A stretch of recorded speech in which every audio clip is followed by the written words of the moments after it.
حضور غوث اعظم رضی اللہ تعالیٰ عنہ کی مجلس میں 70,000 آدمی ہوتے تھے، اور آپ کی آواز کا کمال یہ ہوتا تھا کہ جتنی آواز پہلا آدمی سنتا تھا اتنی ہی آواز آخر والا آدمی سنتا تھا۔ کیوں آواز میں کمال تھا؟ اس لیے کہ حضور غوث اعظم رضی اللہ عنہ فرماتے ہیں کہ میں نے رسول اللہ صلی اللہ علیہ وآلہ وسلم کو دیکھا تو حضور پاک صلی اللہ علیہ وآلہ وسلم نے فرمایا میرے بیٹے تم واز کیوں نہیں کرتے؟ تو میں نے عرض کیا یا رسول اللہ صلی اللہ علیہ وسلم میں عجمی ہوں اور میں عرب کے سامنے کیسے تقریر کروں؟ تو حضور پاک صلی اللہ علیہ وآلہ وسلم نے فرمایا اپنا منہ کھولو۔ میں نے منہ کھولا تو حضور پاک صلی اللہ علیہ وآلہ وسلم نے 7 مرتبہ اپنا لعاب دہن سے مجھے عطا فرمایا۔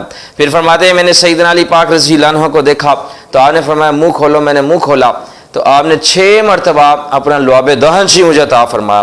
یہ حضور پاک صلی اللہ علیہ وسلم اور سیدنا علی پاک رضی اللہ عنہ نے جو لعاب دہن سے عطا فرمایا تھا یہ اس کی برکت تھی کہ آپ کی مجلس میں 70,000 آدمی ہوتے تھے، تو جتنی آواز پہلا آدمی سنتا تھا اتنی ہی آواز آخر والا آدمی سنتا تھا۔